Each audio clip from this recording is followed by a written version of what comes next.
good morning, afternoon, or evening, and welcome to the Bloody Disgusting Network. The following show is just horrifying. Beware.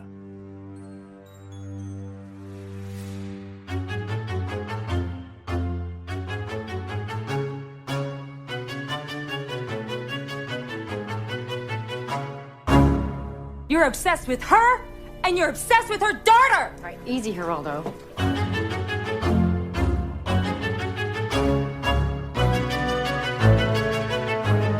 And welcome back to Horror Queers. We're talking Oedipus complexes, we're talking techno music, and we're talking Stephen Dorff in leather pants. And I'm Joe. And I'm Trace, and we are talking a blood rave, everybody. Oh my god, yes. A very, very awesome opening to this movie. We are talking Blade. So now we've done Blade Trinity, and now we're doing the original Blade, and we have no Blade 2 on the schedule for the foreseeable future. We're probably going to cover the new one with Mahershala Ali before we even get to Del Toro's Blade, but whatever. That is true, yeah. Also, do you say Oedipus? Oedipus? I don't know. I say Oedipus, but like I genuinely don't know what the right way to say it is because you just like called everything into question that I've ever learned.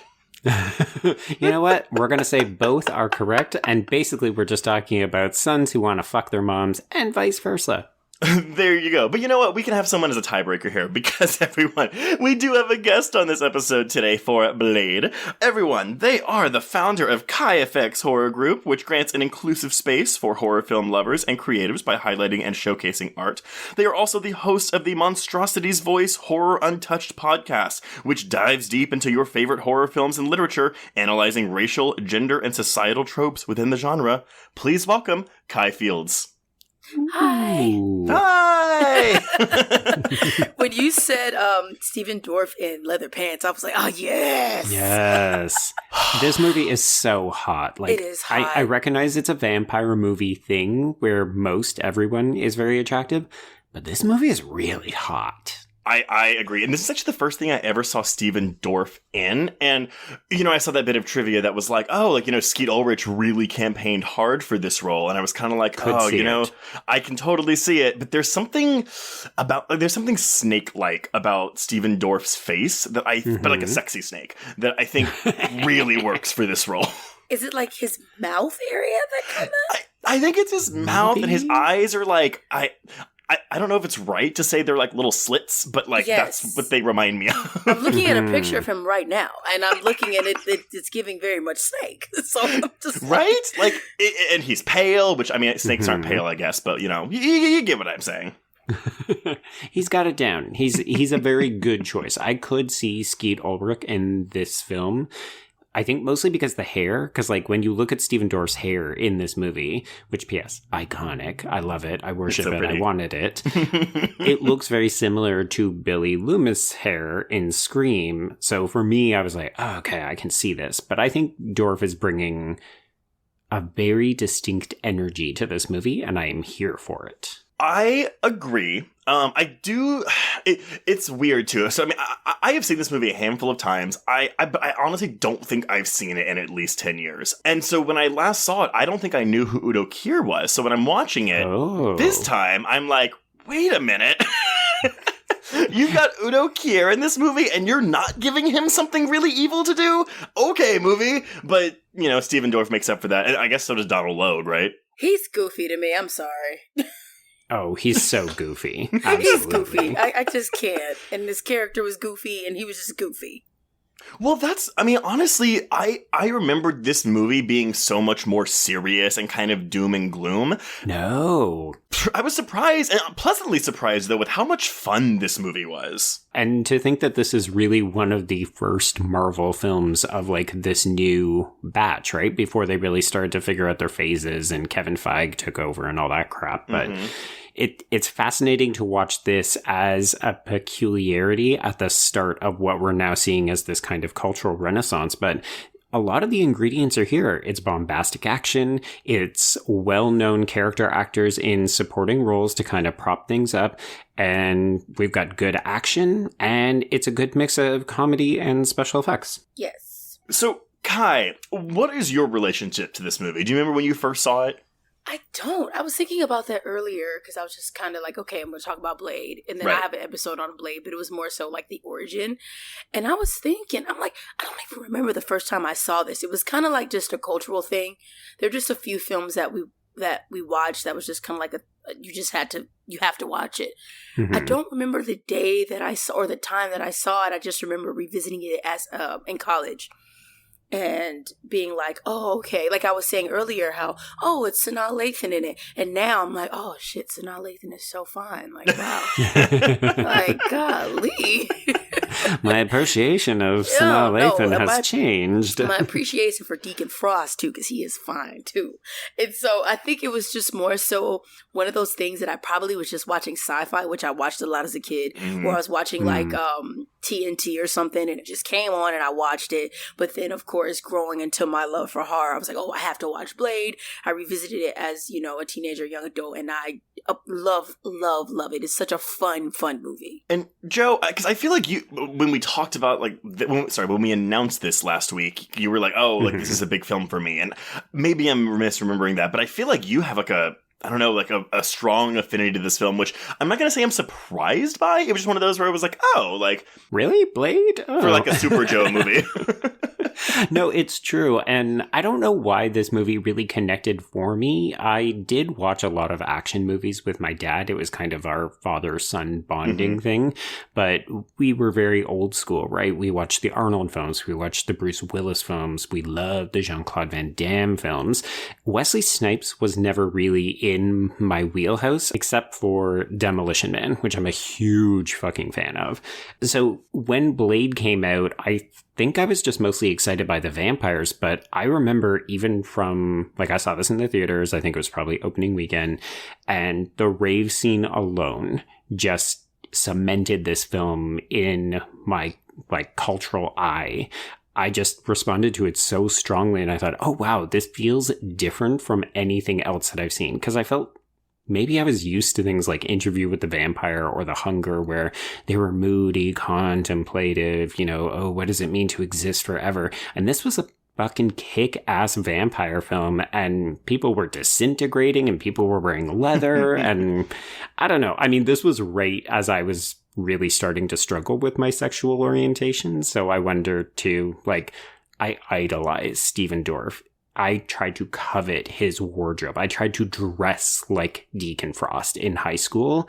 Let me tell you, folks, it did not go well, but I tried because the film was that important to me. Well, color me surprised. Maybe you discussed that on our Blade Trinity episode, but maybe we didn't because you didn't have that connection with that particular film. But yeah, no, I mean, honestly, I was 9 when this came out, and I remember my cousins going to see it in theaters while I went to go see something else because obviously I was not allowed to watch this movie. And instead of watching it on Sci-Fi, I think I watched it on TNT. But I remember the blood rave, and I remember the vampire was blowing up at the end. Like, I remember the decoagulant stuff. EDTA. I love it. But yeah, I mean, go ahead. Oh, no, so sorry. Just, when you said the blood rave scene, it made me think about the first time I'd gone to a rave. Of course, pre-COVID, it was like years ago. And that was my expectation. Like, of course, not like gallons of blood falling from the ceiling, but I was like, it's going to be the music and the sexual tension, and that's what it was. It was a fun time, but it wasn't like Blade. So maybe I had too high standards of my first raving experience, but that's exactly the reference that I think of when I think of a rave. I think of the opening scene in Blade. So thanks for bringing back that memory. Well, okay, this might be a stupid question. So I don't think I've ever been to a rave, but a rave is... It's a thing where there is music being played, usually like trance music, and it's just people kind of elbow to elbow dancing, right? Like, that's what a rave is, right? Generally, but the rave that I went to, it was like a set for like the EDM DJs to just play their music, and like when the beat drops, like Skrillex and all that. And it was the stage, and we were there, and then they have like the balloons and the confetti. That, I guess that was like a substitute for the blood. Sometimes they have like bubbles and shit, and it's so much fun. And then people have like the bright colors, and they're raving and dancing. It is a fun time. So much fun. Listeners, if you gave me a hard eye roll when I asked that question, I'm sorry. And I am aware that I can it's okay.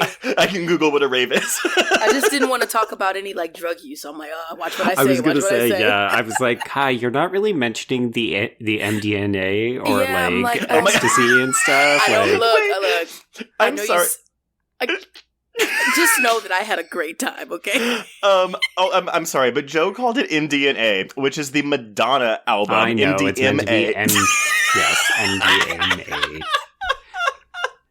So the rave that I went to had actual stands where it was like, would you like to buy fruit or would you like to buy those kind of lollipop ring pop things? And I was like, I don't understand. What are these here for? And people were like, oh, sweetie, you don't do drugs. Never mind. Just move past this stall. You don't need anything from here. I would pay money to see Joe roll. I would pay money. It's never going to happen. If those days were going to happen, they would have happened like a long, long time ago.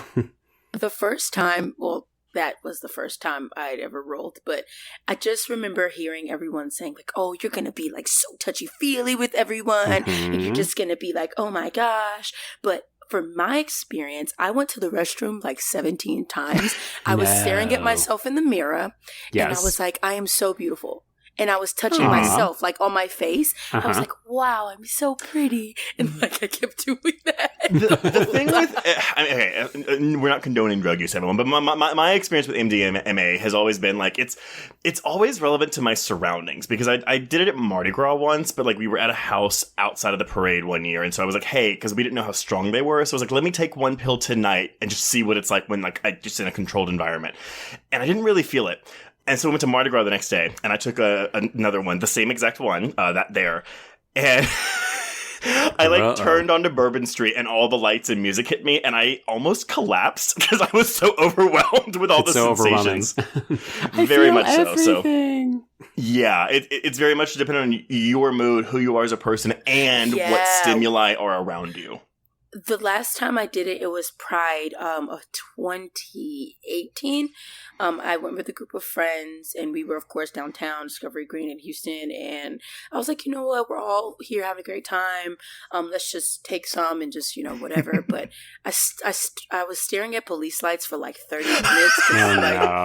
Because, of course, the police are out there, and I was sitting on the corner. But the only mistake we did was we did not bring water. Yeah, that's a big one. That was not good. And we were scrambling for water, and people were selling water bottles for like $5-10. Of course they were. Yeah, I was like, it's time for me to go home. I just went home. Tap water is free. Yeah, God. Well, okay. So we've all really bonded here, by the way. So this is really fun. Right? This is integral to this film, people. If you don't understand the culture, you're not going to understand why this opening scene works. Come on. But let's go into the production of this movie, because you are right, Joe. This kind of was maybe anomaly's not the right word, but like this was a big success. And like without this film, who knows what the Marvel landscape would look like today. So, I didn't know much about this character. Honestly, I've never read these comics, but the character Blade, a long time ago in a galaxy far, far away, in 1973, Blade was created in 1973 for Marvel Comics by the writer Marv Wolfman and artist Gene Colan. As a supporting character in the 1970s comic The Tomb of Dracula. In the comics, Blade would use teakwood knives and was much more of an everyman in his behavior and attitude. He also had a hatred of vampires, but he originally was not a daywalker. Instead, he was a human being immune to being turned into a vampire. He didn't have superhuman speed or the strength of the vampire, so he relied solely on his wits and skill until, and this was, again, news to me, he was bitten by the character Morbius, which we're about to get that movie. As seen in Peter Parker Spider-Man number 8, first published in 1999.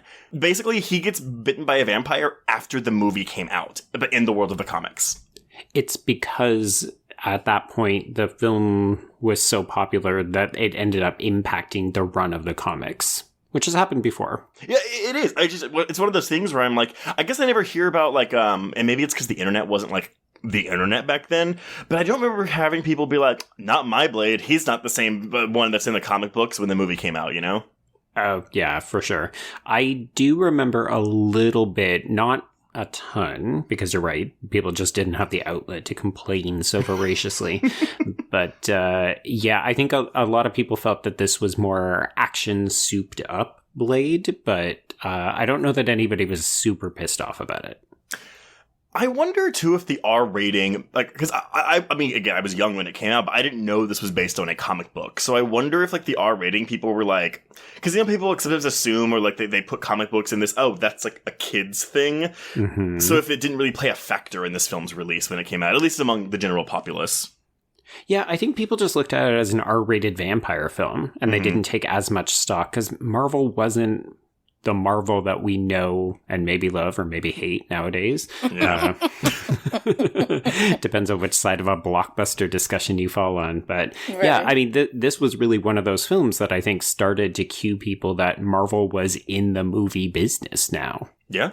All right. Well, the film's version of Deacon Frost also differs greatly from his comic counterpart. So, Joe, yes, it does. Unfortunately for you, Joe, it does not look like Stephen Dorff. He is a great deal younger in the film. He's like this kind of like I want to say it was like a German older man who was not very. I don't want to say not very skinny, but he was more like hulking than what Stephen Dorff is in this movie. He probably looks more like what people imagine Udo Kier's character to be, except Udo Kier is obviously gorgeous and skinny. I was just about to say, he's cute. I didn't realize, so when I was doing research for this, I just avoided anything to do with the film because I knew you'd cover it, but right. I ended up going on this deep dive of Udo Kier's career. I didn't realize that he basically got discovered on the street and then became a model. Yep. And he has over 200 film credits. Well, that's why when I was researching, like, and like doing the cheat sheet, I was like, God damn it, it's one of those guys where he has 200 film credits. How am I going to pick what's notable films for him? He has so many. And his career is completely vast. Like, he has gone the gamut between, you know, artsy horror with Andy Warhol and Blood for Frankenstein and Flesh for Frankenstein and Blood for Dracula. Mm-hmm. There we go.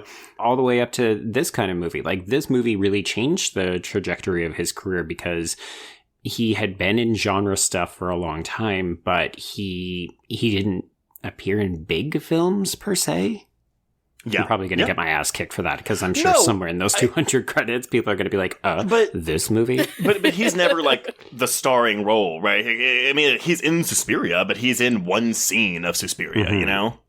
Yeah, I think this most recent film that he made where he's a gay hairdresser and it's just like him going across town. I can't remember the name of it. But Swan Song. Swan Song, thank you. I think that's one of his first headlining performances, like at least in a couple of decades. And just a sidebar, everyone, I believe it's already out to view, but if you can seek out Swan Song, it is Udo Kier, it's Jennifer Coolidge, it's a bunch of other people, but it is a very, very, very sweet film about an aging gay hairdresser played by Udo Kier. Mm-hmm. So, to get this film off the ground, and I didn't know this either, but when New World Pictures bought the rights to Marvel Comics, because this is, we're still over, New World Pictures still exists at this point. Yeah, I was going to say, it is not with us anymore, is it? No, I always associate New World Pictures with Heathers. And I think we've covered one other film of theirs, but it's always Heathers that I think of. Okay. Anyway, so they were going to make a Mexico set Western starring Richard Roundtree, a.k.a. Shaft, as the vampire hunter. Marvel Studios started to develop the film as early as 1992. At that point, I think Roundtree had kind of like moved on. And then LL Cool J was interested in playing the role. I cannot picture it. LL Cool J is Deep Blue Sea. He will always be Preach in Deep Blue Sea. Right. Mm-hmm. Leave it alone. Just leave it alone. I'm glad that didn't happen. You know what, though? He had like a decent... Because, I mean, obviously he did Deep Blue Sea. He was in Halloween H2O for like a bit. But he did this movie with Gabrielle Union called Deliver Us from Eva that I really... I mean, I haven't seen it since I was like young. But I remember really liking it as a kid. So I think he's a very charming man. I just don't see him as Blade. It's tough, right? He's almost like Udo Kier, where I find it difficult to envision him as a leading man. And folks, if you want to hear our thoughts on his acting talents, we do have audio commentaries on the Patreon for both Deep Blue Sea as well as Halloween H2O. Mm-hmm. So Blade was eventually set up at New Line Cinema with David S. Goyer writing the script. David S. Goyer, of course, I think he actually went on to direct Blade Trinity. He did, yeah. But, you know, his screenwriting oeuvre is... hit or miss. You know, you've got The Crow City of Angels, Dark City. He did write all 3 Blades, but then he did Batman Begins, but then he did Man of Steel, but then he did Batman vs. Superman, but then he did Terminator Dark Fate. So it's like an up and down quality with this man. Yeah, you never quite know what you're going to get, but he is very steeped in genre, and particularly mixes where you get horror intersecting with action. Yeah, that's what it sounds like. Because I was like, that's definitely a wavelength of film, but it has that similarity. So yes, and actually, we should thank him for the way the movie is, because apparently New Line wanted to make Blade like almost a spoof of an action film, and Goyer was like, no, we're not going to do that. I think it would have tanked the whole thing. Like, maybe they would have had a good handle on it, but trying to envision this property as a comedy, I think it just would have been disastrous. Yeah. There are some funny parts, but... Oh, yeah. Well, and a lot of that, too, just comes with how stoic Blade is. Like, Blade is stoic, but he's also, like, has a sense of humor about himself. And I don't know. Like, I found Snipes so charming in this role, despite, like, I mean, you know, he's pretty cold. He's giving everyone the cold shoulder, but like I still just like I find him so magnetic in this film. Oh, absolutely. I think it's one of his best performances. Although apparently the studio did ask if Blade could be white at one point. So, oh my God, can you like just? Okay, so we love everything about this concept. We love the idea of a daywalker. We love the idea of more special effects. Absolutely, yes. But also, can we just make him white? Like, what the fuck? It's interesting because when I get to this film's release, it was actually released and competed with black cinema at the time. But I'll put a pin in that until we get there. Snipes was trying to get a Black Panther film into production, and when that did not happen, he signed on to star as Blade in 1996. Outside of Skeet Ulrich, Jet Li was offered the role of Deacon Frost, but he opted to do Lethal Weapon 4 instead. Which is maybe a mistake in his part. I think Lethal Weapon 4 made more money, but it's roundly considered not one of the better entries in that franchise. I would have been so interested to see, like in an alternative universe, there's a cut of this film with Wesley Snipes and Jet Li, and I would love to see it. Yeah, it would have been interesting. So yeah, the film was made on a budget of $45 million. Filming began February 5th, 1997, mostly in Los Angeles, with some scenes shot in Death Valley. All sets were constructed and all on-set filming occurred in what was formerly the Redken Shampoo Factory in Canoga Park. The original cut of this film was apparently 2 hours and 20 minutes long. They had a disastrous test screening with audiences, which led to heavy edits, including an completely reshot ending. So the sword fight we get between Frost and Blade at the end was not the original ending. And I don't have the DVD of this, but the original ending is on that DVD. I remember reading that whenever I was doing research for the episode that I had done, and I was like, what would happen?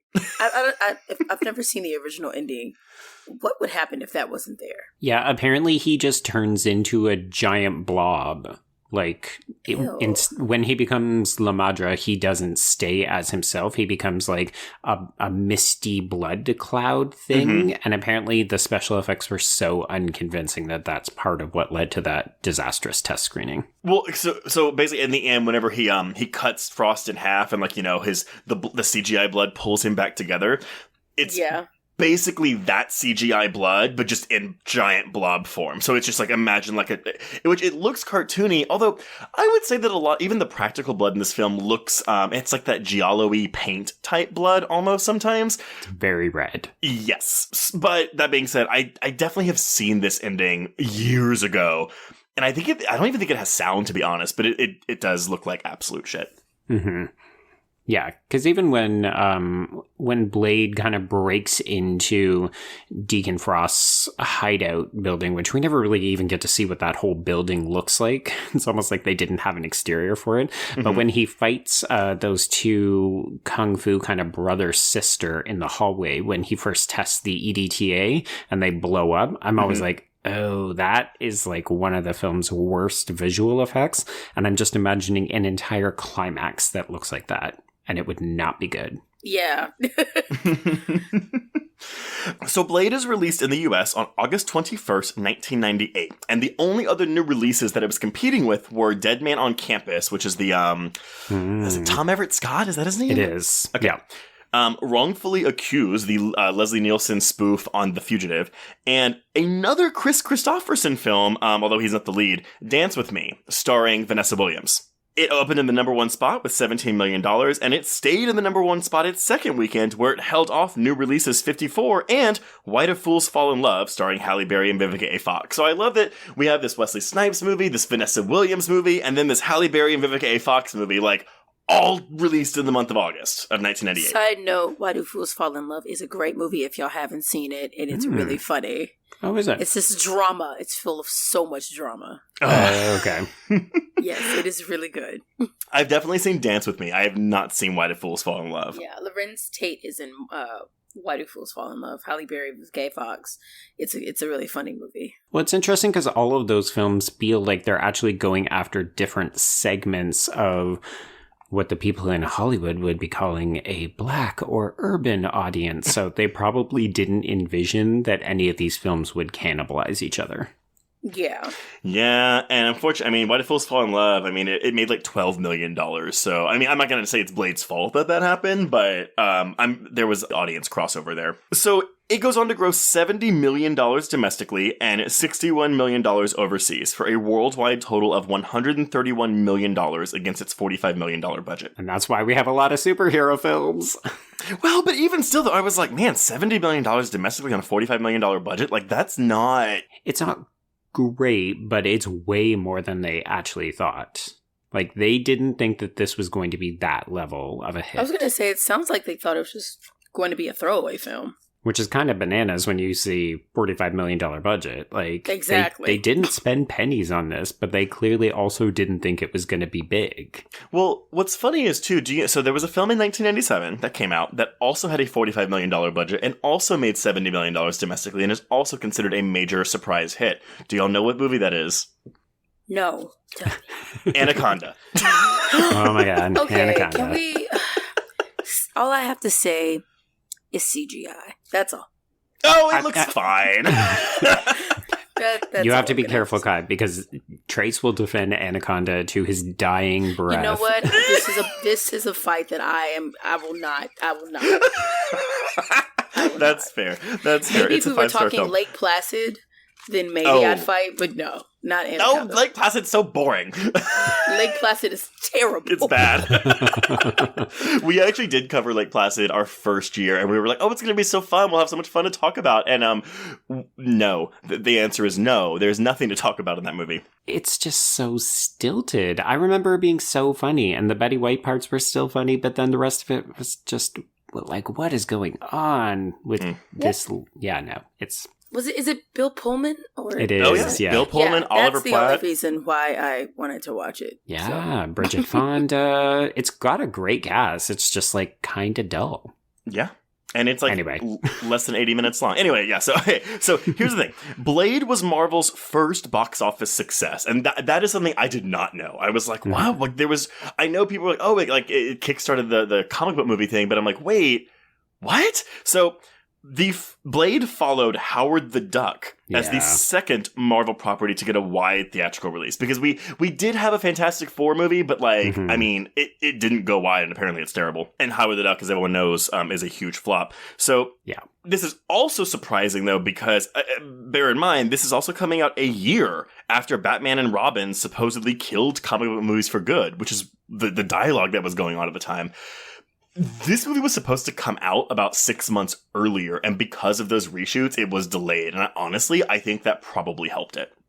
I think so. And I wonder if that's how Goyer was able to make the argument, no, we should not make this comedic, because look at the reception that Batman and Robin got. I bet you're right. Weirdly enough, though, because, Joe, you were talking earlier about, like, the types of vampires that we get in this movie and how it's different from what came before. This movie also opens up a month after John Carpenter's Vampires. And the irony is that that's kind of a western-y vampire movie, which is the original intent for Blade. And that movie didn't do well either. No, it did not.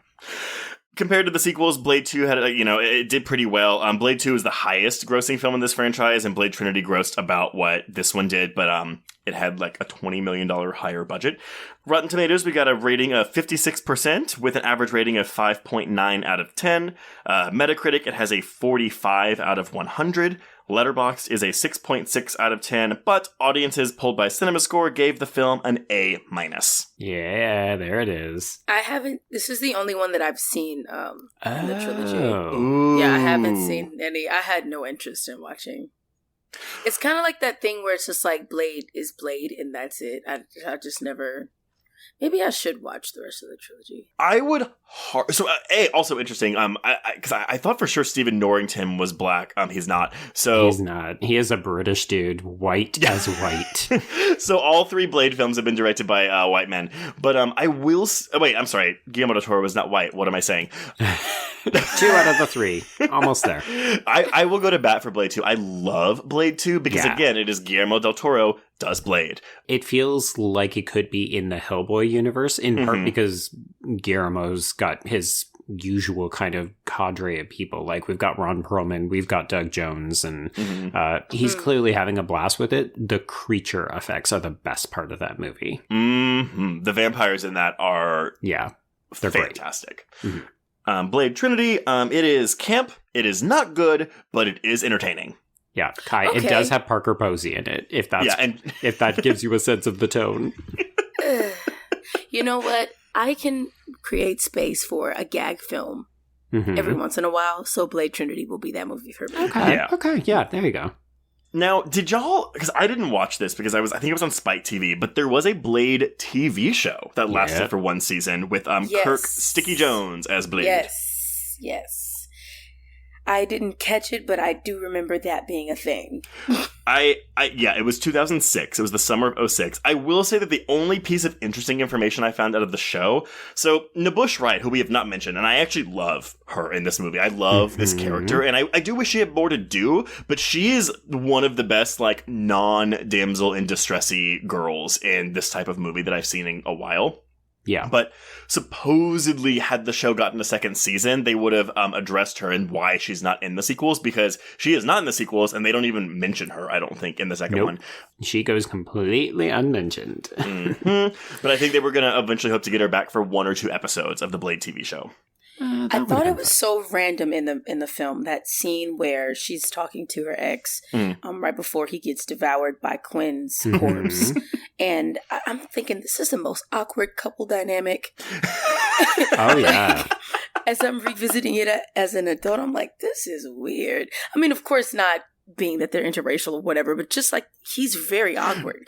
Give me a chance. He's so Are we awkward. seriously over? And I'm like... Well, because she doesn't come across as a character who would put up with that bullshit. Like exactly. That's why I'm just like, this is weird. Because the way it's presented is that, they were a nice couple, but I'm guessing cheated on her. Like that's how I take, like, oh, you're an asshole. That's another thing. I'm like, you gonna cheat on that? Yeah. And don't get me wrong, Tim Guinea is kind of an attractive man, but at the same time, you're like, oh, this is the 4 apologizing to the, like, 9 to 10 here. Exactly. And she's just like, I don't care, get out my face. Yeah. No. Yeah, that was really funny. Like, I was just like, that's a very interesting couple. Like, I could buy that they had broken up and that he wanted to get back with her. Yeah, exactly. I'm just like, I'm not buying it. Yeah. But yeah, that is Blade. So why don't we dive into we'll start with Tracy Lords. Yes, we will. Well, actually, no. We'll start with Sanaa. Damn it. Sanaa. Yeah, Sanaa. We'll start with Sanaa Lathan. So. Oh my god, Lathan. Oh my god. Like Nathan. Just let me die. All right. So we open in 1967. We've got a pregnant woman who is Vanessa Brooks, played by Sanaa Lathan. So close. So nearly there. I'm interested, Kai, because I know you work in FX. It's not quite hair and makeup, but I would be curious to know how you feel about the styling of some of these people, because I don't know. I felt like they maybe had a white hair and makeup person because some of it didn't look great. Actually, kind of disagree. Okay. For example, like Sanaa Lathan's character, her hair was sickening. Her makeup was great. She looked hot. For Karen and Boucher Wright's character, she was hot the entire time too. I didn't see anything wrong with her hair or makeup, but Deacon Frost's makeup pissed me off the entire movie. It was just way too pasty. Okay. And I'm just like, maybe it was like the 90s kind of thing, but I was just like, me personally, I would have preferred a more like subtle vampire look, but maybe for what that, the film was presenting, maybe the overt vampire thing. But the thing is, like, Deacon Frost's character was super pasty, but like all of the like the True Bloods, right? Pure blood. The Pure Bloods, sorry, they didn't look like that. So I'm just like, what the hell? Like, yeah, I couldn't figure out if it was supposed to be this is reflective of the people who were bitten and turned, as opposed to the Pure Bloods. But yeah, they all just kind of look like regular people, and then they outfitted them with the little baby fangs so that Stephen Dorff had to talk over them. And yeah. I found his ability to emote, or enunciate rather, a little bit challenging at times, where you're like, oh, I think the prosthetic is wearing him as opposed to vice versa. Him, yeah. I can say one thing. Blade's haircut is iconic, for sure. Oh, the side fading? Yeah, like, and then wasn't there a scene where he went to like get some more? He went and got something else, or he went to the store. There's another when he guy went to the garlic shop. Yeah, when he went to the garlic shop to like re-up on some shit, like the other guy had the same haircut as him, and I'm like, whoever did the haircut is sick. I love it. It was great. Also, I will say thank you for saying embouche, because I have always said Nabush right, and I am 100% wrong in that statement because I had to Google the phonetic pronunciation. It's okay. The problem is so often we read things, but we never have to say them out loud. And then when you do, you realize, oh, I either need to spend some time on YouTube and listen to like interviews where they introduce themselves, or I need someone to correct me. But sometimes that can't even be trusted, though, because I have seen interviewers like pronounce names wrong. I mean, John Travolta got an entire name wrong at the Oscars once. Think about Rihanna. Rihanna's name is not Rihanna, it's Rihanna. What? Yeah, her name is Rihanna. And so over time, collectively, we were just like, no, your name is Rihanna. Oh my God, we have relabeled you because we don't like the other pronunciation. We don't like the enunciation of your name. So it's like, if you look at a lot of her early interviews, it's, oh, hey, it's Rihanna. And I'm like, wow. We really said, fuck that. And then she just stopped giving a fuck. She was like, no, fine. Honestly. She's like, you know what? Whatever. She was like, I'm sorry, I'm too busy being a millionaire and not dropping new music. God damn it. It's coming. I'm just going to be patient. It'll come when it comes. Yeah. When it comes. All right, so back to Vanessa. She is being wheeled into the ER. She is bleeding out from a neck wound. It is slow-mo, blue-filteredville. Welcome back to the mid to late 90s, folks. Mm-hmm. And she is also pregnant, so she delivers, and they take the baby away in the last image that we see of her is reaching for this baby. And then we cut to now. Which is something that doesn't age well when movies get older, because you're like, oh, this is not now. This is very aggressively the mid to late 90s. Okay, so now we're up to Tracy Lords. Yes, and I, again, didn't know who Tracy Lords was when I first saw this, and I was like, oh my God, that's Tracy Lords! Yep, second Tracy Lords movie on the podcast this year. Wait, Excision. Oh my God, yes. Mm-hmm. Yeah, so this is Raquel, and she is driving a Bill Paxton wannabe. So I love that you brought that up earlier, Kai. And they're off to this rave in the meatpacking district. She ditches this dude as soon as she gets there so that she can fuck dance with a woman named Mercury, who is played by Ali Jover. And I messaged this to Trace. He didn't take the bait, but Kai, I'm interested to hear your opinion.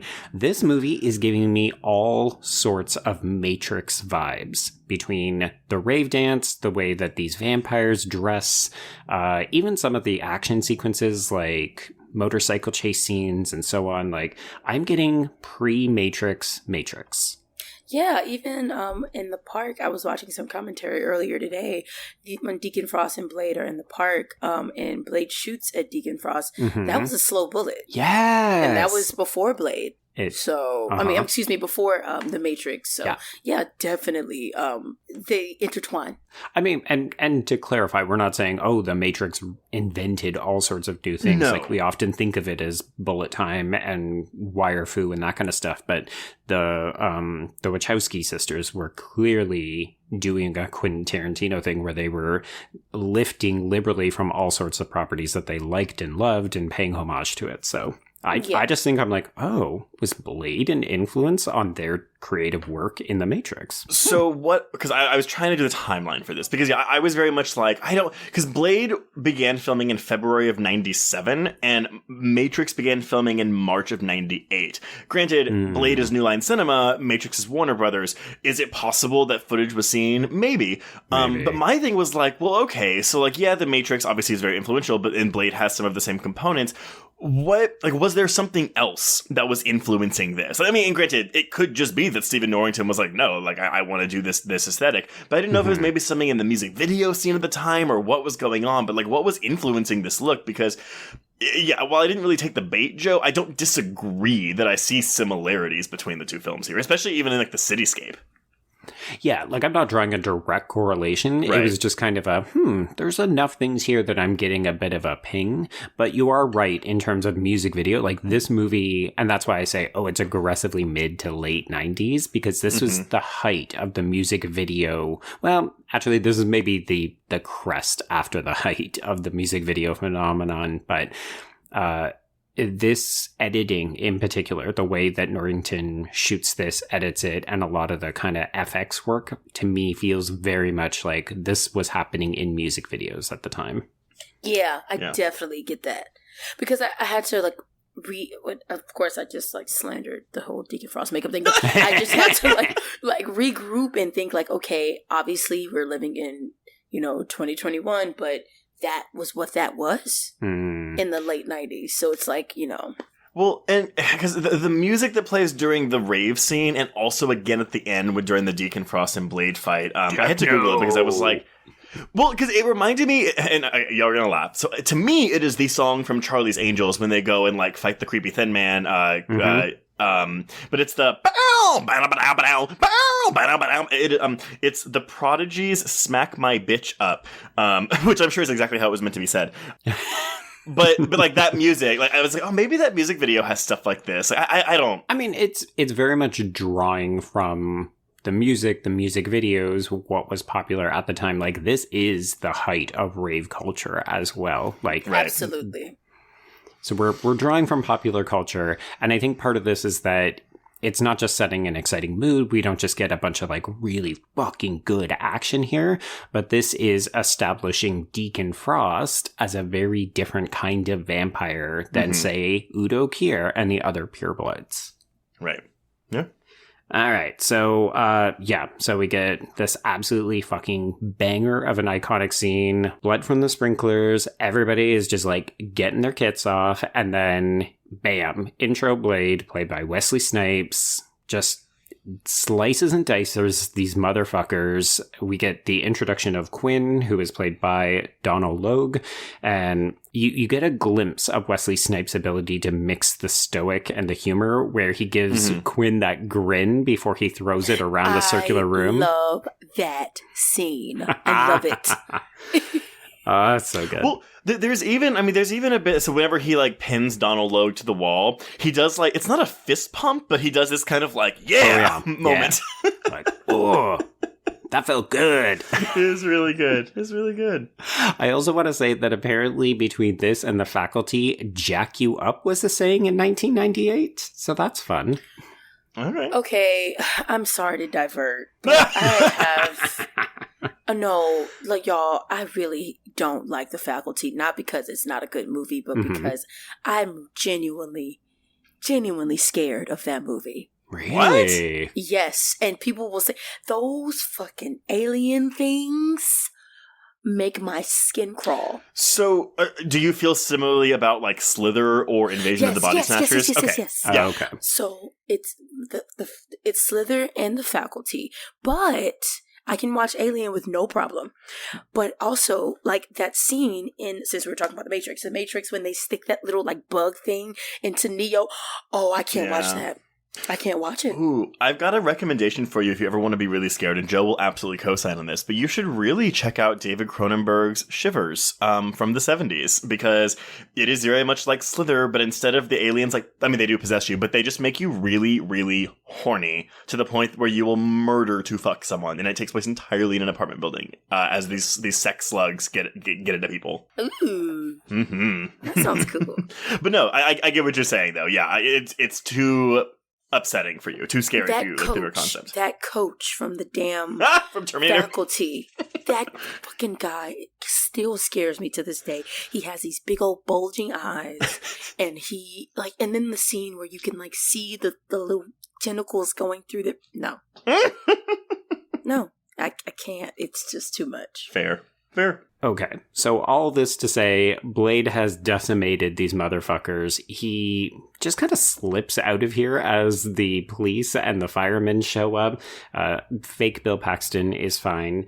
And I don't know about you two, but rewatching this, I really got the sense that Blade is a total fucking asshole because he knows that Quinn is not dead, and he allows Quinn to then bite this Curtis guy at the morgue as well as Karen. I don't think he wanted it to go as far as Karen. Well, because he does. Well, he does that thing later. You know, he keeps using. Poor Karen isn't let in on anything in this movie. No.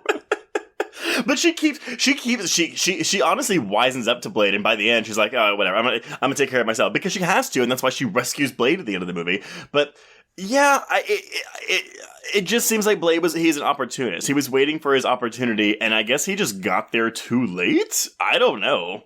I mean, what is this motherfucker doing? He just walks down an alleyway, and then we cut to this hospital, which, P.S., this hospital that's on, the 17th floor of a high-rise? Because when Blade has to grab Karen and, bail from this building, they are fully jumping onto the roof of a nearby building. It's got to be at least 8 stories.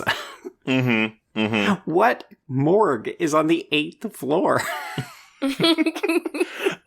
Any mortician listeners out there, please let us know if you work in an 8th floor morgue. I would love to know. And also, I would like to hear a podcast called 8th Floor Morgue. That sounds like a cool podcast. It's probably breaking HIPAA. Can you break HIPAA for the dead? Sure, I'm sure you can, right? That's a thing. Maybe. I don't know. You might. You could change the names, right? I imagine a podcast where a mortician is, it's an 8th floor mortician. They just happen to be on the 8th floor, but then they start talking about, so I did an autopsy today, and this is what happened, and this is what I found. Honestly, I would listen to that. You know what? I'm willing to bet that exists. Yeah, it might. There's a podcast for everything. There's a podcast for everything. Including queer horror that talks about Blade vampire movies. So, yes. Okay, yeah, so Curtis is quote-unquote dead, and Karen has been bitten, and she is hallucinating, so Blade just kind of spirits her away because she reminds him of his dead mom. Mm-hmm. Mommy complex. It's so much, yes. He ends we should also note that he does hack off Quinn's arm here, so this will become a recurring joke throughout the rest of the film. But when he throws her across, to the other roof, it is, I was like, man, she's lucky there was some cushioning there for her. No, and I was thinking, did he set that up already? Is that just there? Does he throw people off? That's why he was late. Yeah, that's why he was late. Because I was like, coincidence. Look. Because what if it wasn't? She would have been better off getting bit. Yep. I guess he figured that she was gonna die regardless. So worst case scenario, she breaks a couple of bones, or in this case, she dislocates a shoulder. So he ends up taking her home to Dad. His mentor, Whistler, who is played by Chris Christopherson. P.S. Also, I didn't know that Whistler was not a comic books character. He was actually introduced in the Amazing Spider-Man, the animated series from the early 90s. And he was for Blade's cameo episode in that show. And I guess he was so popular or something that they added him into the comics after that appearance. See, I always love that when minor characters become so popular and their creators had no idea, and then suddenly they realize, oh shit, I guess we gotta put them in a bunch of things now. Give the people what they want. Right? And actually, Kai, it's a spoiler for Blade 2, but Whistler is not dead at the end of this movie. He is very much still alive in Blade 2. It makes absolutely no fucking sense. No, it does not. They definitely retcon it because he was so popular in this movie that people didn't want him to be dead. Yep. Yeah, I think the second one opens with him looking for Whistler and finding him. Yeah, because they jettisoned this whole Moscow thing toot sweet. Yeah, they do. Yeah, I think I'm gonna watch Blade 2. Success! We want binge, we want updates on both of them. Yes. Wait, so Blade 3 is the one with Ryan Reynolds, right? Yes, it's Ryan Reynolds, Jessica Biel, and Parker Posey. Mm-hmm. Oh, Jessica Biel in another horror movie. Okay, the Texas Chainsaw Massacre is really good. It is a great 5-star film. And if you want to hear Trace defend that for 90 minutes, we have a Patreon episode on that bitch as well. Okay, you can hear me and Joe defend it for 90 minutes because Joe was also into the movie. This is true. I do quite like it. Yeah. Anyway, all right.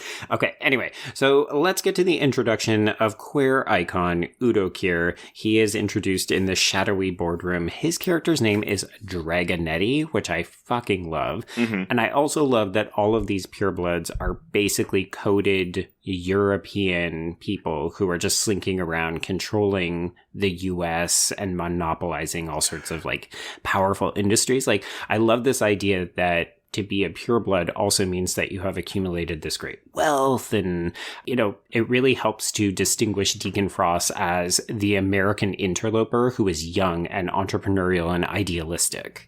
Yeah, it's that vaguely European where it's I don't really know what European you are, but you are European. It's and I know this would come later, but it's very hostile-y. Oh, see, I just went, it's very underworldy. Oh, it's both. Yes. Because as soon as you said hostile, I was like, oh yeah. Okay, but also hostile underworld crossover film. Well, the vampires are the ones behind. No. Let's workshop this. Yeah, I don't know. But you're right. I didn't even think about the Underworld because this does, the vampires in leather. Underworld takes that way up to 11 and then slaps a blue filter on it. Yeah, it's basically the 1976 blue filter with the leather from the contemporary scenes. Yep, there you go.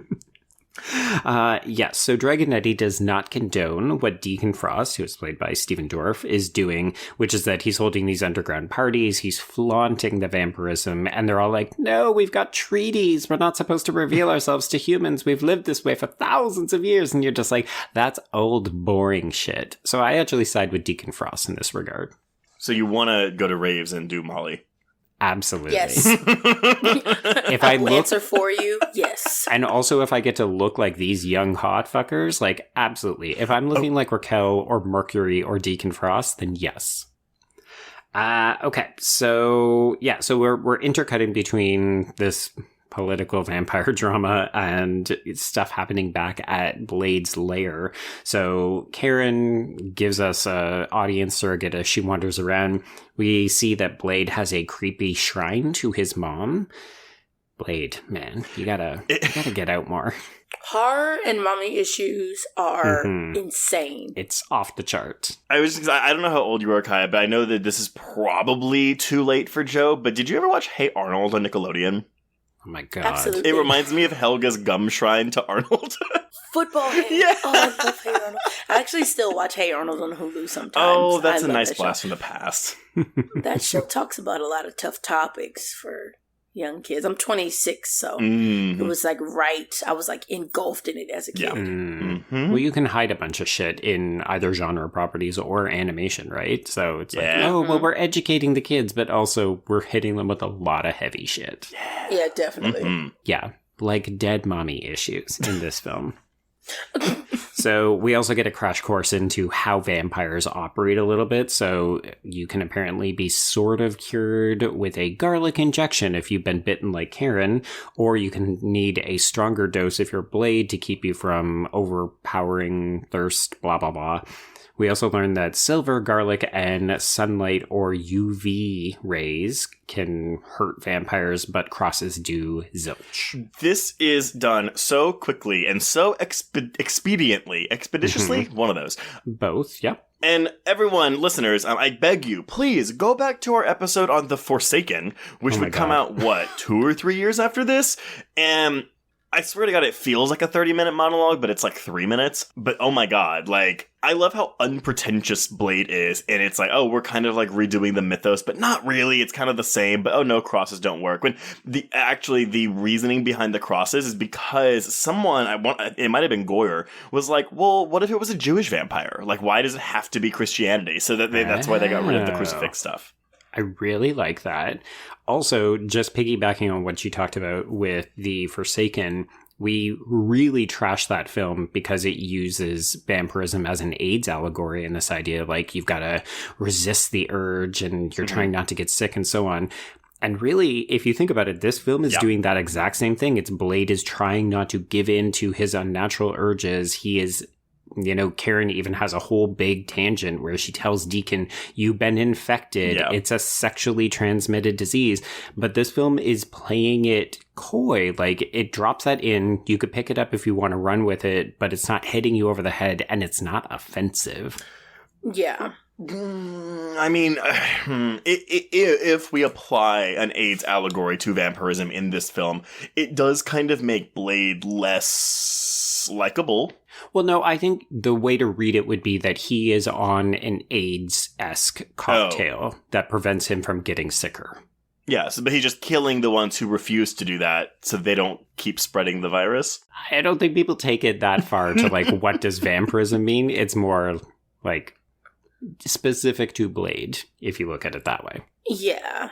Also, all of the Whistler shit in this part is really funny. So him smoking next to a gas station, him looking at Blade and saying, but you're so big, when Blade complains that the garlic injection hurts. Chris Christopherson is really funny. He's very funny. Mm-hmm. Later when we get the catch you fuckers at a bad time, yes. Live for it. Okay, so we have another scene with Dragonetti and Frost, and these two play like lovers to me. I wrote this down. I said, we get this kind of queer moment where Frost grabs Dragonetti's face, and he doesn't pinch his cheek, but he's like gently squeezing his face. Very gay. It's a caress, right? Mm-hmm. And I get the impression that Frost is doing it because he knows it will annoy Dragonetti, but it's very sexually charged. This entire movie is sexually charged. Okay, fair point. Well, no, not to discredit what you're saying, but as you're saying that, I'm thinking about just the dynamic between, Karen and Blade, and then fucking Blade and his own damn mom. Oh, yeah. Yes. Yeah, the fact that we get 2 sex scenes, one of them is a biting scene and one of them is a staking scene, and no actual sex in this movie. I'm just like, yeah. I'm sure we will have thoughts about the climactic sex scenes in this movie. Okay, well, let's move on to get there then. So we've got Blade using Karen as bait so that she can be accosted by police officer Krieger, who is played by Kevin Patrick Wells. And this is how I knew the hormones were absolutely raging when I went to see this movie in theaters, because it was like, oh, I really like Deacon Frost's hair and outfits, and ooh, who's that fresh face actor who's playing that officer? It's like, Jesus Christ, I clearly needed to, like, have sex with a man. Yeah, so they have this fun scene. I enjoy the recurring bit where Blade just beats the shit out of this cop at every opportunity. Oh, it's super fun. It's super fun. And again, I still do love when Karen's like, you use me as bait? Mm-hmm. Because that will also kind of become not really a recurring thing, but it does happen more than once. Absolutely. Yeah. So Krieger does end up getting away, but they end up following him to this Japanese nightclub, and underneath the club is an archive / high-tech thing. Okay, so wait, but this is another good moment for Blade when the guy's like, you need an invitation, and he just takes off the glasses, does this kind of smirk, and then, smash cut to this guy being thrown through a glass window. That was giving, just all the glass windows was reminding me of 13th Ghost. Yes. And just like the angles, I was like, okay, this is giving 13 Ghosts. I can see it. Especially, once we get, as Joe said, when we get into this underground room with all the tapestries, it's like, oh, okay. Latin or whatever the dead language is written all over these things. Oh, gosh, yeah. It's interesting how this film is both edited, not like the action sequence editing, but in terms of cutting, like cross-cutting back and forth between things that Blade and Karen are up to, but then also Deacon Frost. Like, we're getting to know quite a lot about him and what he's up to, whereas I think other films often say, oh, we're not going to reveal our villain's big plans until later. We have to follow the hero the whole way through. Because in my notes, I'm like, oh, every other paragraph is about Deacon and what he's up to. Can y'all explain? Because he wants to become this blood god, the La Magra. But he does say a line at some point that's like, everyone's going to be a vampire, right? Like, he wants to make all the humans vampires? Or am I making that up in my mind? So you are right, and it has been leveled as a criticism against this film. Like, oh, well, if everyone is vampires, then you won't have a food supply and everybody will die. Yeah. There's a line that was cut in the reshoot edit where apparently he elaborates by saying there will be blood bag people. So basically what we see in Blade Trinity, where they go to that warehouse and everybody's in bags, they would still have that. He would just turn most people into vampires. Because, again, I got my little queer cap on, and I'm like, okay, so, vampires equal queer. We're trying to make everyone vampires, aka make them queer. But you know what that reminds me of is the plot of X-Men, which I know came after this, but, that allegory works better because, the mutants in X-Men are treated as, minority groups and second-class citizens, whereas the vampires here, people don't know about them. But I do just wonder if that was something that Bryan Singer took when he was working on X-Men. Possibly. Or he might have taken it to the comics. Well, yeah, I'm sure anybody who reads the comics are going to say, the X-Men came to popularity in the 70s, but it's worth noting that the character of Blade was also introduced at the same time when Marvel was making a very concerted effort to recognize marginalized groups. Wait a second. This just came... I think Blade is British. Wait, let me look it up. Yes, he was born in a London brothel. Wow.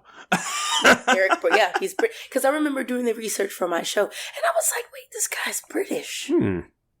That's interesting. He was born in a brothel in London. Yep. In 1929. Yep, and his mom was a sex worker. Yes, she was. I guess it makes sense. British. She's a brothel, yeah. Huh. Oh. No shit. Except I don't love that because... I don't know. I'm often very uncomfortable as a white person then discussing texts about another marginalized group. You want to tread a little bit carefully, but there's too many stories from white people about the black community where it's and his mom was a sex worker and he grew up to be blah, and you're just like, oh, please don't. No. I have my disregards regarding the origin story, especially in comparison to others. So I definitely understand that. It's more so why does our origin have to be that of misfortune? Of course, everyone has their villain or their origin story, but why is it that generally in film and or comics or whatever, a lot of black origin stories come from that of misfortune? Or, this was, she was getting bit while she was giving birth. There's so much trauma, and there's so much trauma that comes from that origin story. And it's just I could have gone a day without, knowing that. But hey, Blade's a great movie. I feel like in this film, they really want to use it as an explanation for why he's a daywalker, and that is a film construct, right? It's the thing that they retcon into the comics after this film is successful.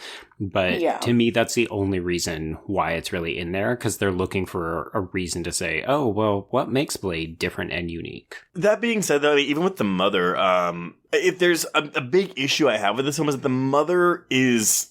I'm going to say underdeveloped. Like, we don't know anything about this woman. God, yeah. No, she's barely a character. If she was not played by a now famous actress, we would all be like, oh, who? I forgot about her. The movie's already a full 2 hours long. As we already discussed, like there were 20 minutes cut out of it. Probably more because they did reshoots. But yeah, I don't know if there's any space to add more info, a scene where we learn about the mom. But I wouldn't have minded, like, you know, the scene where the mom goes to Blade when he's like strapped up about to get bled out. Like, if that was maybe a longer, more candid conversation between the two. The problem is it's at the climax, so they're going to cut any kind of emotional / character beat because they want to get to the action and the sword fighting. But it's also because they keep the mom a mystery, right? Because every time we see her before the reveal, she like we only see her from the neck down, like coming around and hugging Frost, which I don't think it's that much of a surprise when it's revealed to be his mom. So it's like, I remember being shocked because I just thought, he's fucking a bunch of women. I never made the connection because I mean, I'm a dum-dum. They changed her hair and she became a completely different person. But yeah, so I mean, I wish we had more with the mom, but I mean, yeah, there's not really any room here for it. Not if you're going to keep her a surprise. No. Yeah. Mm-hmm. Yeah. Okay, so one thing that we sort of sidestepped is that the thing that Frost is doing that Dragonetti doesn't like, apart from the nightclubs and the breaking of the treaties, is he has a magical computer that is doing a translation of this vampiric Bible. And we don't really learn what he's doing until this very moment when it finally finishes translating and we get a very welcome to Raccoon City kind of schematic, like, set up the pureblood people in this way and it will trigger a cataclysmic event computer simulation. I was literally like, okay, magical computer, like I will buy into this, but this technology does not exist. It honestly reminded me of Cher's wardrobe from Clueless, where it like mixes and matches the outfit. It's like, this ancient vampire symbol correlates to this English language letter? Okay, sure. But this is the scene, though, where we meet Pearl. And so when I first saw this, again, it was on TNT, and I remember the blood rave, and I remember Pearl. This thing is so disgusting. It's so wet and juicy. Apparently they had to use a forklift to move this prosthetic around the set. What? Pearl was so large that a set had to be built around him. It was about 700 pounds of latex skin that had to be moved with a forklift. I love Karen, like, getting a one-liner, you know? He moved. Well, also, this is really Karen's first taste of agency. Previous to this, she's been kind of like hanging out in the background or getting used as bait by Blade. And here, she actually gets a weapon, and you can tell that she's got a bit of a vengeance / anger streak in her because she is taking delight in burning this motherfucking vampire. I'll confess, this is actually the first time that I realized that Pearl is not a female character as well. There is a very quick line reference where Blade says he, but the name Pearl and also the affectation of actor Eric Edwards always led me to believe that this was a female vampire. So I don't know that it's relevant to anything, but I was just like, oh, okay, interesting. There's some coding, gender coding here. I don't disagree with you at all. It makes me wonder why the choice was made to have like a feminine affectation. I don't know. I would love to know the reasoning behind that. Maybe it's on a commentary. Who knows?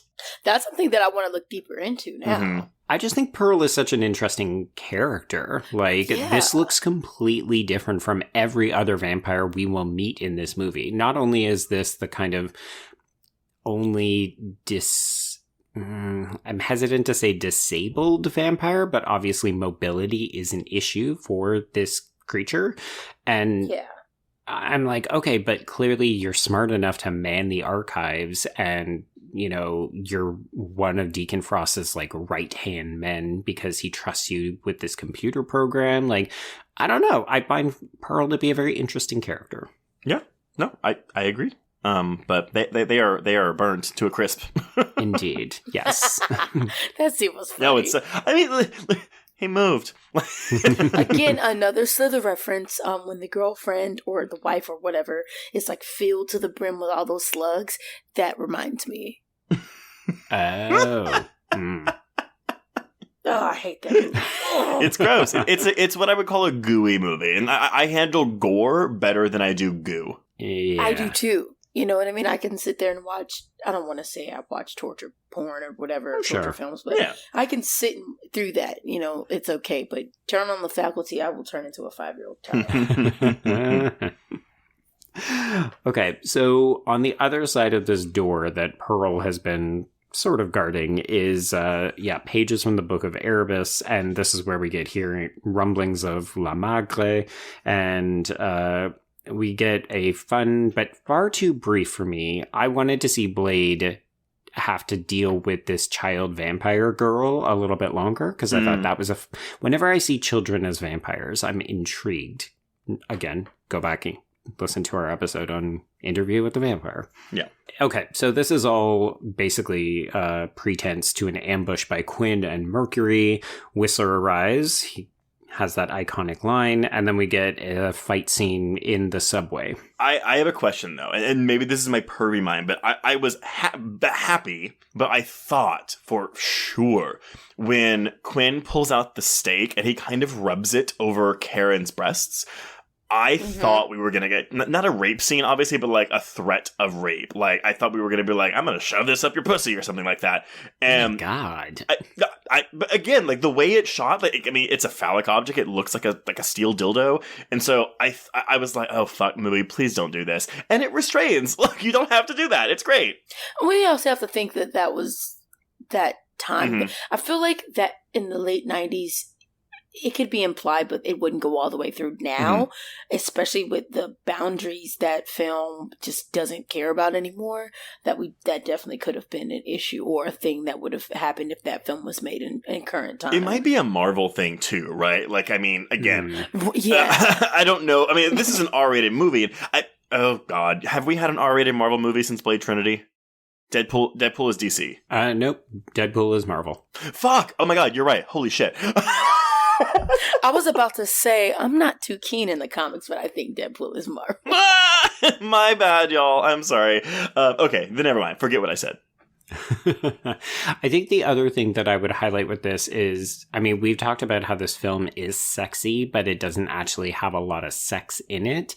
So I think the threat of rape would actually be out of character for a lot of what they're trying to do.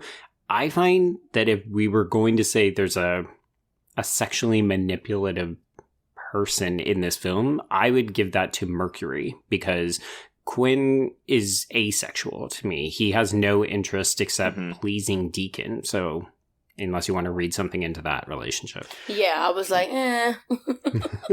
He's like a lapdog, right? Unfortunately, I do think Mercury is underdeveloped as well, because, I mean, she honestly, I mean, this is later again, but she's wearing like Vin Diesel's weird, I don't know, big fluffy shoulder thing that he wears in the XXX movie. Oh, she's 100% an extra from like a XXX movie. Yeah. Just happens to be in this Blade vampire film. Bitches, come! I do enjoy this subway scene, though. These are some pretty fun set pieces. Because he doesn't have superpowers, when he grabs onto the back of that subway train, I was like, oh, both of your necks have just been broken. Like, I don't know what to tell you. Yeah, the movie ends here. They're both dead. I do like the visual, though, of like the vampires creeping up on them, and the only exit out is to jump onto a very fast-moving subway. We should also note this is the second time that Quinn loses a hand. Yeah.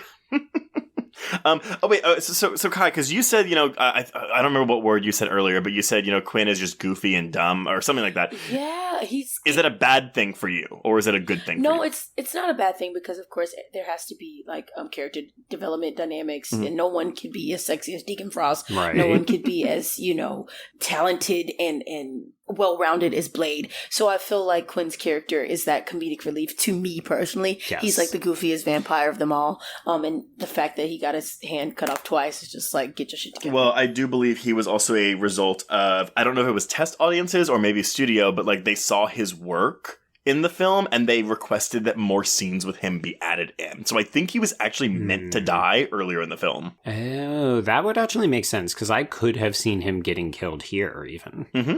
Yeah. Also, a fun fact that you're bringing up Resident Evil at some point, because he is also going to be in the new Resident Evil movie.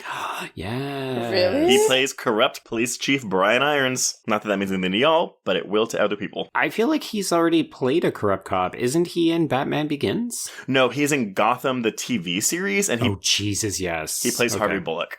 There we go. Yeah. Not a corrupt cop, though. Right, yes. Actually, he's the only good cop in Gotham. Wow. Well, on top of Jim Gordon, but yes.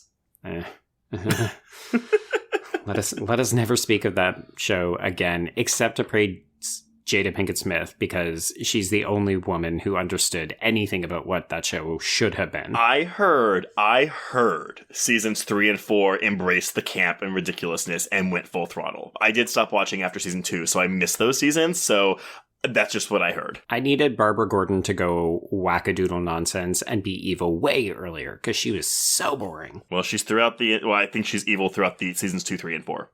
Yes. Yeah. Anyway, sorry. Anyway, tangent. Okay, so, we get... This movie is actually kind of expert at delivering exposition in, as you said, Trace, expedient or expeditious ways, because we actually get more here where it's like, okay, let's talk more about Blade's mom. Let's talk about his relationship with Whistler. And it doesn't feel forced, and it surprisingly doesn't drag the movie down too much in terms of, like, slowing the pace, because we needed something after this high-octane action sequence, and for me, this really works. Yeah. Again, this is a 2-hour movie that doesn't feel like it's 2 hours long. It doesn't. Yeah, and when you have to deliver this much exposition, I'm surprised it doesn't feel longer. Like, it's all delivered very, very well. Mm-hmm. Okay, so, although I will say, this next scene feels like it could have been cut or more seamlessly integrated into the finished film, because for absolutely no reason, apart from the fact that it makes Deacon Frost a badass and it looks very cool in terms of our effects, this is where Deacon executes Dragonetti at sunrise, and somehow he and Mercury just wear black leather and, like, motorcycle helmets, and it protects them from being burned alive. I will say, like, right before this, there's a really funny part where Quinn is, like, talking, and there's a female vampire that's addressing his arm stump, and then she just bites it. Yes. Really loved that. But yeah. Ow, you stupid bitch. Yeah, we get a lot of that, from him. Goofy. Just so goofy. So goofy. But, that's the thing. I feel like if they had established Udo Kier's character as, I mean, again, I get it. He is the leader of this vampire council, but he hasn't done anything to show me that he is, like, why he is the head of this vampire council. And I wish we would have gotten something like that, because at this point, I'm just like, oh, okay, he's just the guy in the boardroom, and boom, Sunlight dead. Yeah. Yeah, it works because it's Udo Kier, and if you know who he is, he has that level of authority. Like, he is imbuing this character with 199 other performances that Udo Kier has delivered. But from a character in this film standpoint, he's just a dude who showed up in a couple of scenes previous to this. Yeah. Yeah. Okay, so we're back at the lair. Karen is desperately trying to find a cure, and instead what she stumbles across is a blood coagulant called EDTA, which she describes as having an energetic effect on vampire blood. Also, Whistler is dying of cancer. It's like, bam, bam, bam. We're just dropping shit in this movie all the time. I do love having her, like, be more of a part of the team. And also as a reason to why I think she wasn't in the sequels. Again, unless it was something on Mbushe's right, like, Mbushe's, like if she didn't want to come back or if they just didn't want to write her in. Right. But she is not a comic book character. So I do wonder if that played a part of it. That sounds about right. That could potentially be, like, the reason why she's not back. Mm-hmm, for sure. But again, I haven't seen it, so... Yeah. And I'm going to claim, and folks will roll their eyes at this, but I'm going to claim that this is gentle Hollywood misogyny, where they're going to say, oh, she's just the female love interest. We don't need to bring her back. Let's just introduce a new female love interest in subsequent movies. As long as we've got Blade, he's our central figure. That's all we need. Right, because he has that vampire girl in the second movie. Mm. Okay. Okay. And then he basically has children in the third film. Yes, exactly. Okay. So this is where we get that fun interaction between Deacon and Blade in the park. I will say this was the scene on this rewatch that really cued me to how much effort this film went to cast people of color in just all of the scenes. Like, a bunch of the heavies, yes, we're used to seeing kind of like, oh, we've got Japanese mafia vampires, Right. but like, this meeting casually takes place in Chinatown, so every person who isn't Stephen Dorff in this scene is Asian. And you're just like, cool, that's fun. They didn't need to do that, and they made the effort. I have nothing to add to that, but yes.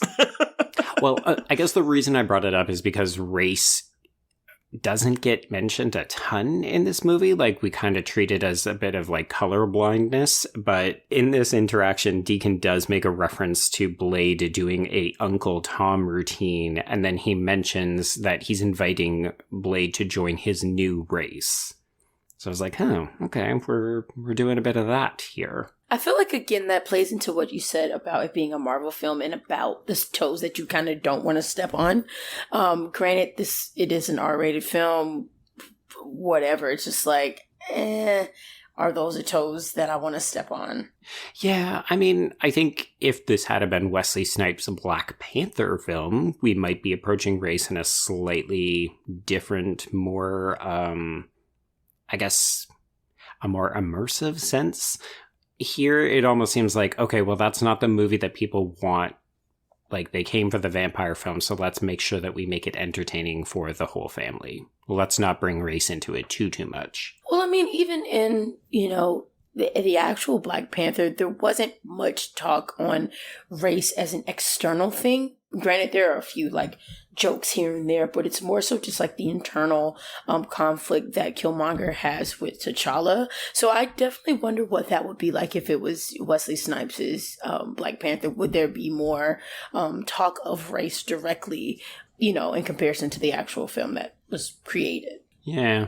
I don't know that Hollywood was in a great place to do that, and particularly not with this creative team, right? Like, we have David Goyer, who is very much like, I will write your action movie, and then we've got Nottingham, is that right? Oh, Norrington. And then we've got Norrington, who is like, cool, let me do fun edits and like stylized action sequences. So I'm not sure that these would have been the right people to have tackled something more serious, but I don't know. I just thought it a little perplexing that we're introducing it here, but only in one very specific instance. Okay, and I've killed the conversation, so we're going to move on. I'm sorry. No, you didn't kill it. It's I'm really just thinking about it now, because if I had to go back to what Black Panther was, and I'm just like, there's like this overt thing, like, oh, there's this white guy in our Black kingdom or Black area, but it's just like, other than that, there's really no direct conversation or conflict that involves race. Right. But I would say even on the level of costuming in that film, right? Like, there's a whole visual narrative that's being told in, like, the neighborhoods that people come from, the way that people dress and that kind of stuff. I think this film considers itself a vampire film, first and foremost. So it's very much like, we're playing with the conventions of this genre. We just also happen to be making the first, and up until Black Panther, only Black male-fronted superhero film. Yes, and now we have, what is that? Okay, Marvel comic fans, please don't come for me. Anthony Mackie, Falcon, and Winter Soldier.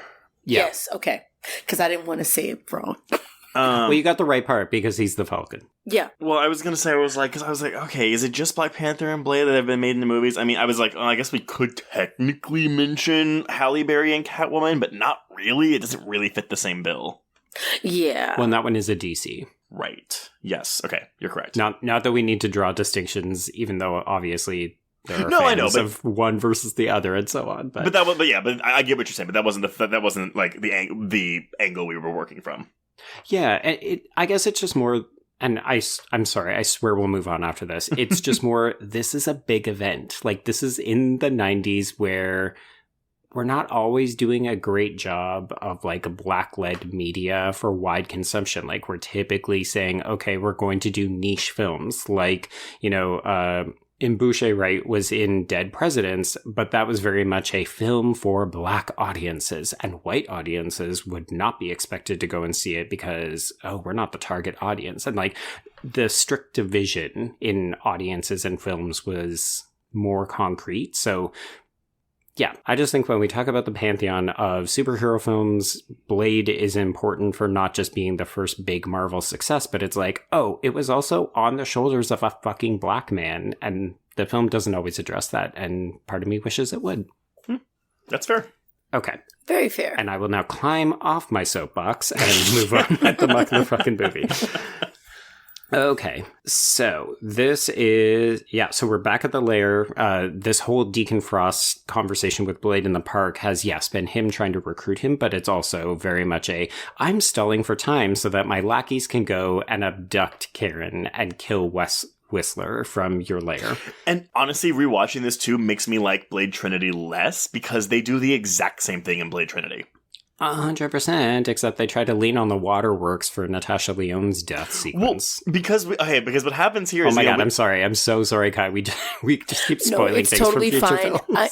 I am not a spoiler type of person. Perfect. I don't care if you tell me the whole damn movie. I'm going to watch it like I've never seen it. I will stand by. Blade Trinity is very dumb. It's very fun, but it's not a good movie. But yeah, basically when you watch this, they do the exact same thing where it's like, okay, cool. So the home base of the people gets ambushed by the vampires. Mm-hmm. And in this movie, we have a video left by Frost being like, hey, Blade, I'm taunting you. Come to our lair and save your girlfriend, mom thing. And in Blade Trinity, it's just Natasha Lyonne who happens to make a video before she is murdered. Like, hey everyone, the vampires are here. I'm totally about to die. Here's all the information you need to win. Here's what you need to know. I had this magical computer simulation, and this is how you win. Yay. Also, my daughter is hiding in a locker somewhere. I can't find her, so hopefully she's not dead. But, bye. Tracy can't find her because she's blind. Hello. Oh, yeah. Oh, Blade Trinity. God bless you. Yeah. Stupid movie. Okay. So Blade does show up. Whistler's still alive so that we can have one final surrogate father, adopted son moment. I wish that the makeup on Chris Christopherson was better here because he has no swelling. It looks like they just kind of gently sprayed him with a little bit of blood and then said, cool, let's shoot this. Yep. I agree. I'm like, I need a little bit more from you. Come on, Blade. Let's do it. Okay, so Blade decides that he's going to suit up for this final confrontation. Don't forget that this also includes the dramatic destruction of his shrine to Mom. So when he gives Whistler the gun to kill himself, I immediately in my head, because we get this swelling score, and yes. I immediately went into my Romeo and Michelle like, oh, listen to that sad, sad music, boo-hoo. Something really bad's gonna happen. Oh, they won't let her shop. Oh, he has to kill Whistler. Obviously, that sucks. I love Whistler, but oh my god, the music swell. I was like, y'all. It's very much telling us how to feel. Yeah, in case you didn't know, you should feel very distraught right now. Mm-hmm. But I want to point out, time-wise, Blade enters Frost's lair thing at the 80 minute. There are 40 minutes left of this movie, so the entire third act is basically this showdown. Yeah, and it's all good. Mm-hmm. Yeah, it's really good stuff. Okay, so we do get this bit, yes, where Frost talks about his plan to Karen, and she's like, you're a stupid boy with a disease. Basically, you have a vampire dick, and I'm gonna cure it. I'm just gonna jab a needle in it, give you that cure. And yes, then Blade arrives, he begins fucking shit up. We've got all kinds of great action sequences, again, with the Matrix-inspired thing, where he's crashing into this lobby and there's guns everywhere and it's tight corridors. And then, he makes his way up to Deacon's bedroom. We get this fantastic gravity-defying coffin. Oh, shit, it's Mom. She's looking fabulous. And then he gets tasered into unconsciousness. I want her bed so bad. It is gorgeous. Trace, it's a coffin. But it has a mattress in it. It is a fancy-ass coffin. Yeah, it's a king-size coffin, basically. If that's how I'm going to go out, if that's how I'm going to go, that's how I'm going to go out in style. Right? Luxury. Which makes sense, though, right? If you're going to live forever also, like, say you're not going to die, don't you want a great night of sleep? Do they sleep? I don't know. Like, are they just hanging out in there? Are they just fucking rest. in there? There's plenty of space, because honestly, that's the big thing with me being a vampire. Like, the coffin doesn't have a lot of arm space. Like, that is like primo, like IKEA coffin. Okay, I'm processing this. So you're saying if you were to become a vampire, you're like, oh man, I'm going to have to spend a lot of time looking at coffin catalogs because I need arm space. Yeah, absolutely. Okay, that's very specific. Okay, like, so have y'all ever, like, tried to be buried alive and you're in a space and, like, you like, I have to be able to fan my arms out. If I can't do that, I, like, panic. Okay, so you want to be able to snow angel in this hypothetical vampire coffin. Yeah, if I can do that, I'm fine. Okay. Kai, do you have a specific vampire coffin request that you would need? I haven't even thought of that. I mean, Kai, what are you even doing with your life if you're not thinking about your vampire coffin? Right? I guess, I don't know. Okay, maybe the material plush. Yes. I love plush and terry cloth type blankets and pillows and all that. So maybe that'll be my request. Okay, so you're looking for a softness to this. Yes. Okay. And Joe? I'm going to go full 80s, and I'm going to say, let's go waterbed coffin. Oh, you were gross. Okay. Because, that way if you get a little bit freaky, you're like, hey, what happened? Did I pop the mattress? Or okay, I can tell you've never tried to have sex on a waterbed, because I can promise you it is not easy. There is no, like, give. I mean, sorry, there's too much give. I absolutely have not tried to have sex on it, but I have tried to roll over, and it is a feat that cannot be accomplished. Yeah. Oh, boy. Okay, yeah, so Mom's still alive, Blade has been locked up, and yeah, we're in this temple. No idea where this temple is. Do you folks have any idea where this temple is located? I think it's... Like, is it in the city still? No, I think it's on the 8th floor next to the morgue. Right, yeah, he just needed to go down one floor, he would have been in this temple. No, but I think it's supposed to be under where their boardroom is. I think. Oh, maybe. I just always find it funny. Like, we don't get a lot of exterior shots in this. And as you said, it's because it was all shot on sets, right? But there's a curious lack of placeness where I'm just like, this temple is fucking huge. Where are they? Okay, so Blade is getting a little bit thirsty, and Deacon is loving that because he thinks it's very funny. We push Karen into a pit where it's revealed that Curtis, her ex from the morgue, is actually still kind of alive. He's a zombie. He's like Renfielded but hasn't been fed. Yes. I love this. I actually wish we got better looks at his face because it's so dark down here. Again, makeup. We didn't allocate any money for makeup. But I do love that a part of me was like, oh, I wish this seemed more longer and more suspenseful. But at the same time, I'm like, I love that she wastes no time beating the shit out of this guy, killing him, and crawling her way out of this pit. Oh, yeah. She has no time or patience for anything. And that almost is her arc, right? Like, she was clearly a smart woman at the beginning, but she tolerated this idiot and indulged all of his stupid fantasies. Like, yes, let's talk about this special blood, Curtis. Okay. Here, she's just like, I'm going to hit you in the face, and then I'll answer to that later. Yeah. Okay, so that's happening down below. Meanwhile, we have Vanessa, that is the mom, getting very excited about locking her son up in this Victorian bloodletting sarcophagus thing. She is all over him. Like, this is not maternal. This is, I want to fuck my son. Not surprising. The hard dynamic between mother and son has always been questionable, even pre-Psycho, all the way up into, like, I don't even know. I just know that it's a lot. Mm-hmm. And that's something that I definitely want to, like, go and dive deeper into, the whole idea of, like, maternity, but, like, with the son specifically. Like, mommy issues is a thing. I don't even think there's a lot of films that reference daddy issues regarding, like, a daughter and their father. The Electra complex. Yeah. Well, the problem is, Kai, that would require us to have female protagonists, and we prefer men. Ooh, let me sip some wine, okay, because you're getting deep now. No, but you are absolutely right. Like, Hollywood seems to think it's fascinating to have boys with mommy issues. And it's like, if you had a bad situation as a child, it is going to fuck you up as an adult. I think what I enjoy about this is that it also clearly fucked her up as an adult, because she is not handling these interactions well. At all. All this to say, I don't condone incest, and mothers, please don't fuck your sons. Yes.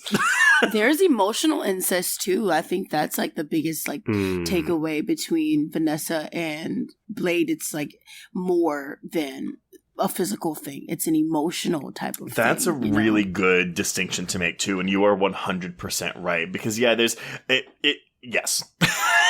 Just yes. Yeah.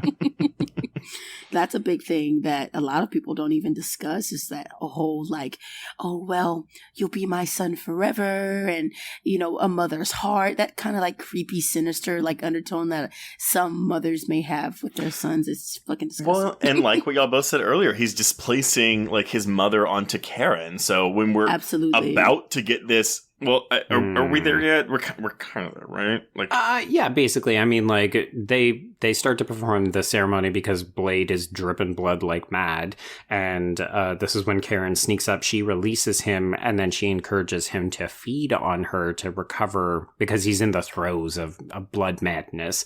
And Trace, you and I had the exact same revelation about this. We always thought that she was saying stop or don't as he's biting her, and what she's actually saying is don't stop. Yes. So I have seen this movie again multiple times. I have always thought, because it's intercut, it's cross-cut with the ritual, which, by the way, I love the music during this ritual. It's the drums, really. It's like Jumanji drums. A little bit. Yeah. But yeah, I always thought she was saying stop, stop, stop. And also because his thrusting on her as he's pulling her head up is really... Oh, he's fucking her. It's a little violent, yeah. But it's rough. But yeah, the subtitles, at least on HBO Max, the subtitles have her saying, don't stop, don't stop, don't stop. I mean, it makes sense from what's happening. Mm-hmm. But I always read this as a... Oh God, I'm bringing up rape again. I always read this as a pseudo-rape, even though, yes, she told him to do it, but I was like, oh, she's saying stop, and he's not stopping. It just... that's not what's happening. It transforms it into a sex scene, because she's saying don't stop. The act of being fed upon is obviously pleasurable in this world. Mm-hmm. Yeah. Which is fascinating. These are the kinds of nuances that I enjoy in different vampire tales. Because I can't remember which other one it is, but they're explicitly told if you try to resist a vampire from feeding on you, it will hurt more. And I'm like, oh, that's an interesting twist as well. Well, that sounds really familiar. Yeah, of course I can't remember it on the fly. That's fine. Someone will tell us later. Okay, so this is all fun. This is, Blade is basically getting his power up filled to the top, and underneath we have all of these purebloods positioned out so that the blood drips on them, and then it pools in the center and it drips on Deacon. He basically gets a blood facial. Which is a real thing now. Yeah. It's a very real thing that you can get. At a spa? Yeah. Oh. Yeah, you can get that. I think it's the enzymes. It's your blood, of course, but the enzymes. I don't want that then. No. To rejuvenate your skin. Yeah, it's a lot of celebrities get it. Of course they do. No, because I always remember in Nip Tuck when the yes. It's actual semen facials, but it was actually it was supposed semen was supposed to help prevent wrinkles, and so yeah, this mom would have her sons jack off into cups so she could use it for her facials. God. Wow, for her skincare regimen, she wasn't just facials for my son. Okay, so we've got this fantastic sequence, and I don't think the FX work here looks great. It's very 1998 computer generated. I don't give a shit watching these skeletons pry themselves out of the purebloods' mouths and just start flying around, passing through Deacon and turning him into La Magra is fucking great. Love it. Yes, I agree. And honestly, so yes, you're right. The CGI does not look good. Like, it is very obviously 90s CGI. But yeah, it's, for me, it's the creepiness of, because they don't just like come out of the mouths. It's like they put their hands out and pull the mouth back to give them, what is the Black Dahlia grin? Oh yeah, the Dahlia grin, smile, Joker kind of. Yeah, and so it looks so creepy that it's like peeling their faces back for them to crawl out of their mouths, and it's just like, ugh. Oh, see, that's funny. I don't find it creepy at all. I'm just like, oh my god, that's so gross and fun. I was also older when I saw it, but that's fine. Sure. Okay, so yeah, now Deacon is getting his own powering up, and meanwhile upstairs, this is where Vanessa realizes, oh shit, Blade is out, so she tries to reason with him, but he ends up sticking her, so he more or less kills her, and I have it in my notes that he literally bones her because he stabs her with a bone. Oh, with a bone! Oh my god, Joe, look at you! That's the best thing you ever said. Wow, and thanks. You're welcome. You're so welcome. But again, like there's something about the chemistry between these two actors that is really saying something, because Lathan is not in this enough to. I said her name wrong. Lathan. It's like Nathan, but Lathan. Lathan is not in this enough to merit the kind of response that this elicits. Like, her scenes with Wesley Snipes are so good, despite the fact that they barely have any time to establish anything. And it makes me wish that she was in this more. But that's the thing, right? Like, this is his mother that he has thought was dead for decades, his entire life. Yeah, forever. Yeah. And yeah, they don't even like really get, like, yes, we see him, but I guess the idea is supposed to be like, my mother died when I was born. Like, this isn't my mother. So I guess that's the idea behind it. I just wish we had something here of like an actual conversation.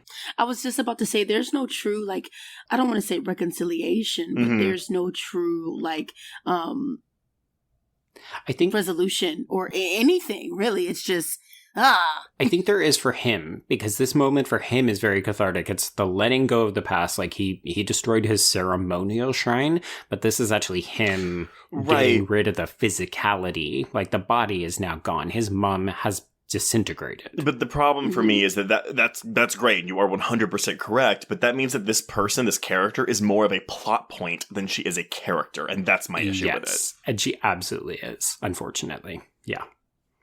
But this is also that he can, discover who he truly is, right? Like, this will unlock him to become the person who can destroy the blood god, which is what Deacon Frost has now become. So first, though, we do have to deal with Quinn. So our final good comedic stinger is Quinn rushes at Blade, and instead of chopping off a hand this time, he just decapitates him. Love it. And then we get Mercury's death, which is via silver mace. Is that what it is? It's garlic mace. Garlic, which makes her head explode, which is awesome. It's a good moment for Karen. It's kind of a little bit... It's the end of what she gets to do. Like, Blade will obviously use the EDTA to blow up Deacon Frost, even though he has become seemingly unkillable. And that is Karen's contribution. Like, she weaponized this against vampires, but she's kind of out of the picture throughout all of this. It's very much the Blade and Deacon show. Which oh yeah, definitely goes on for quite a bit. It's good. I think the reshoots really do benefit because the sword fight is good stuff. Yeah. And I mean, honestly, I think it goes on for like 10 minutes. I don't think it's 10 minutes. It's like 5 minutes. It's like 5 minutes. So fully 50% less than what you just said. Sure. 5 minutes, 10 minutes. Who can say? Who can say?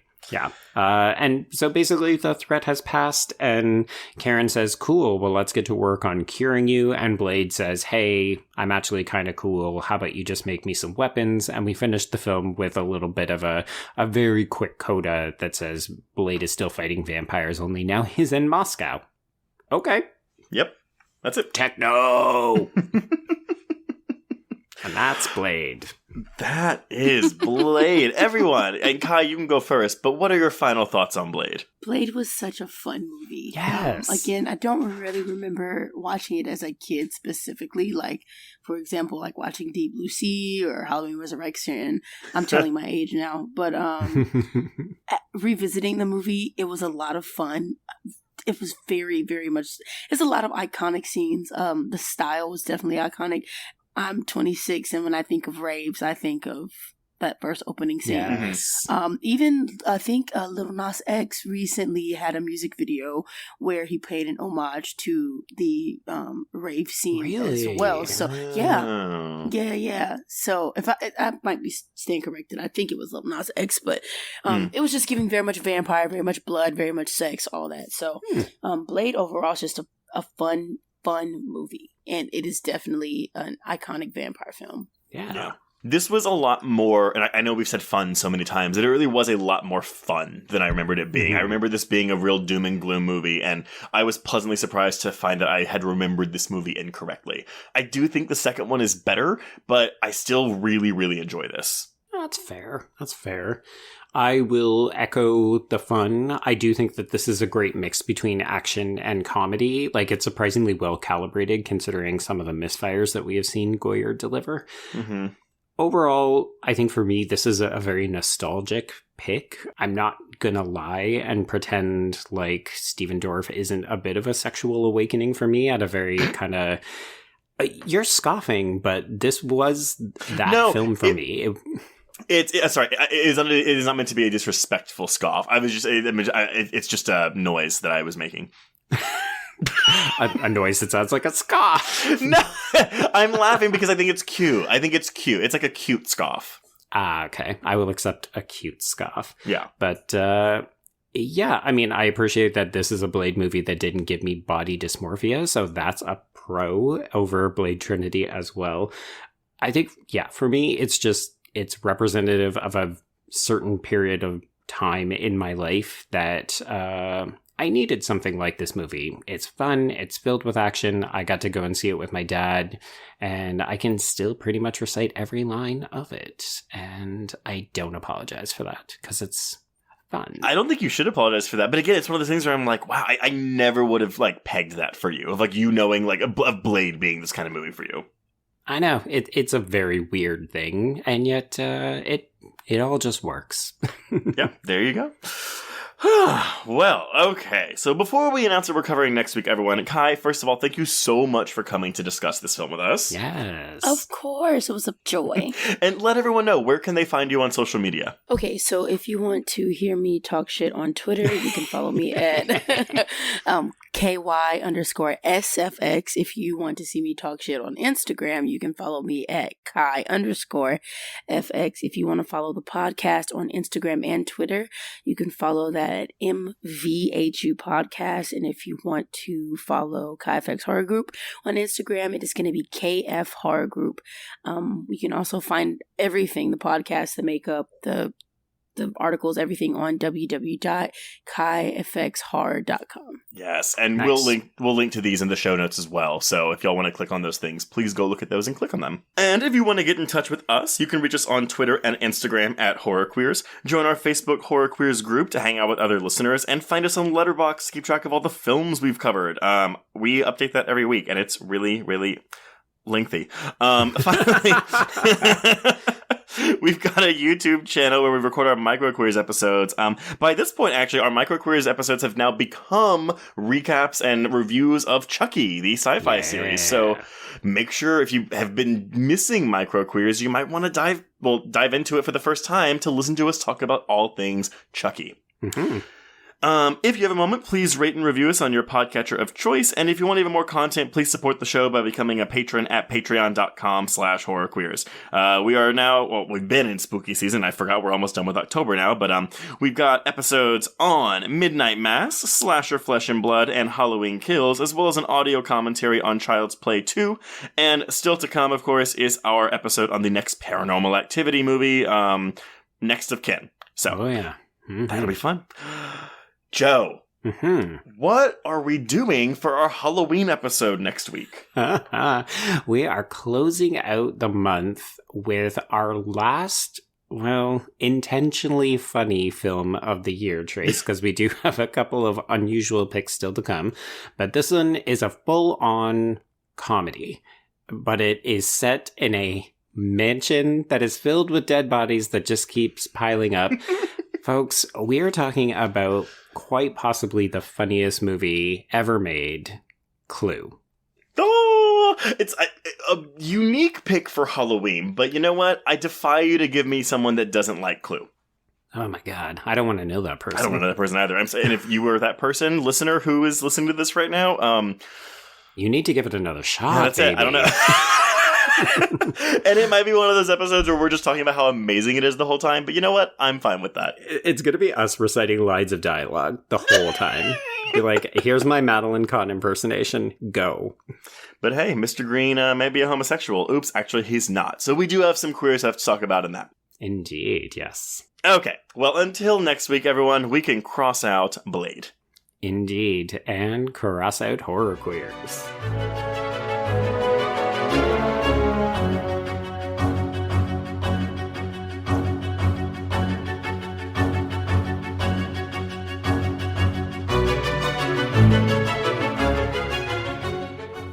It was late in the afternoon when the professor and I took our way towards the east, whence I knew Jonathan was coming. Jonathan Harker has asked me to note this, as he says he is hardly equal to the task, and he wants an exact record kept. Dear Madam Mina, I have read your husband's so wonderful diary.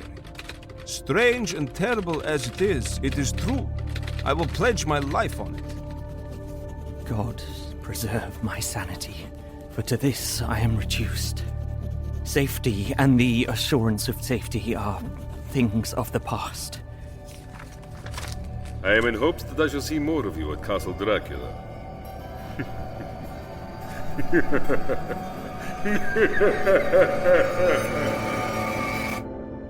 Listen to Regarding Dracula wherever you listen to podcasts, or find us online at bloody.fm.